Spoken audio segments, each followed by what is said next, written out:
வராதப்ப அவங்க இன்ஜின் வச்சு வயலுக்கு இறப்பாங்க. தண்ணி சரிவர வராது, டீசல் போட்டு இறச்சி அதில் வயலுக்கு விடுவாங்க. மழை பெஞ்சோன்னா என்ன பண்ணாங்க, வயல்ல பம்பு பண்ணி வெளியாக்குவாங்க தண்ணியை. இதுக்காக ஒவ்வொரு வீட்லயும் ஒரு சின்ன டீசல் மொபைல் சைஸ்ல இருக்கும்ல, அந்த டீசல் பம்பு வச்சிருக்காங்க. இப்போ வாய்க்கால் தூர் வர்றதுனால இனிமே நாங்க அந்த டீசல் செலவு பண்ண வேண்டிய அவசியம் இல்லை அப்படின்னு அவங்க சொல்றாங்க. நிலத்தடி நீரும் கூட உயரும் இல்லைங்களா? நிலத்தடி நீரும் உயர்றதுக்கு வாய்ப்பு இருக்கு. அந்த பகுதியில நிலத்தடி நீர் உப்பு தண்ணியா போனதுனால பம்பு செட்டே இல்லாத ஒரு பகுதினா திருத்துறைப்பூண்டி முத்துப்பேட்டை பகுதி தான். இப்ப நிலத்தடி நீர் சரியாயிடும், கொஞ்சம் வாய்ப்பு இருக்கு. வாய்க்கால் வழியா போகும்போது தண்ணி நிற்கும், கொஞ்சம் உள்ளார இறங்கும், நிலத்தடி நீர் உயர்வதற்கான வாய்ப்பு, நல்ல தண்ணீர் கிடைப்பதற்கான வாய்ப்பு ஏற்படுத்திருக்கீங்க. கிடைக்கும், கண்டிப்பா கிடைக்குங்க. சரி, இப்ப எங்க நடந்துட்டு இருக்கீங்க இந்த பணி? ஆகாய தாமரை அகற்ற பணி அப்படிங்கிற வரல நடக்குது.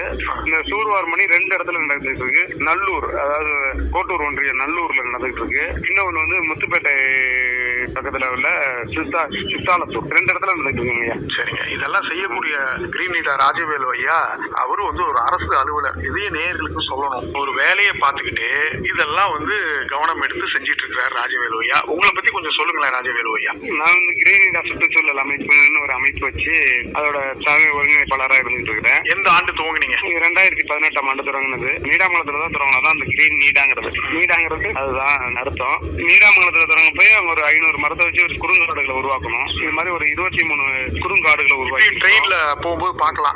அந்த ட்ரெயின்ல போகும்போதே பார்க்கலாம். குறுங்காடு நீடாமங்கலத்திலே இருக்குது. இது இல்லாம ஒரு 7 கோயில்கள் நந்தவனங்களை உருவாக்கி இருக்கிறோம். இது மட்டும் இல்லாம ஒவ்வொரு ஆண்டும் அந்த பனை அந்த சீசன்ல செப்டம்பர் மாசத்துல அந்த பனை பழம் நேரத்துல 1 கோடி பனை விதைகள் நெடும்படின்னு ஒரு இயக்கத்தை ஆரம்பிச்சு தமிழ்நாடு முழுவதும் கடற்கரையில 14 மாவட்டங்கள்ல 2023ஆம் ஆண்டு பனை விதைகளை விதைச்சோம். அப்புறம் ஒகேனக்கல்ல இருந்து பூம்புகார் வரைக்கும் காவேரி ஆறுல 416 கிலோமீட்டர் வரைக்கும் NSS மாணவர்களை பயன்படுத்தி நாட்டு நலப்பணி திட்ட மாணவர்களை ஈடுபடுத்தி 1 லட்சம் பேர் பங்கேற்றாங்க. இந்த மாணவர்களை வச்சு பனை விதைகளை விதைச்சோம். இப்போ நீர்நிலைகளை கிட்ட போயிருக்கிறோம். நீர்நிலைக்கு மக்கள் மத்தியில மிகுந்த வரவேற்பு இருக்குது. அதை செய்யறப்ப நமக்கு ஒரு மன நிறைவு இருக்குது. ஒரு பாலடைஞ்ச ஆறை நம்ம தூய்மைப்படுத்தி தண்ணியை பார்க்கும்போது எங்களுக்கு உள்ள மகிழ்ச்சி காசு பணம் கொடுக்காத மகிழ்ச்சியை இந்த தூர்வாரும் பணி எங்களுக்கு கொடுக்குது.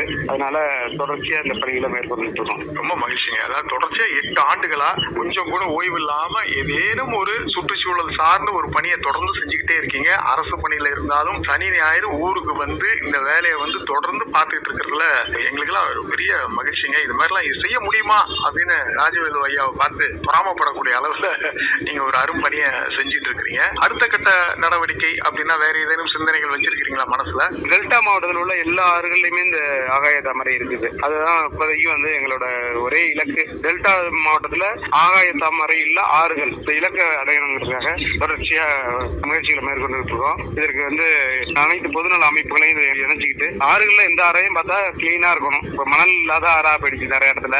வலிமையின் ஓர் புதிய அத்தியாயம். அக்னி 550D கம்பிகள்.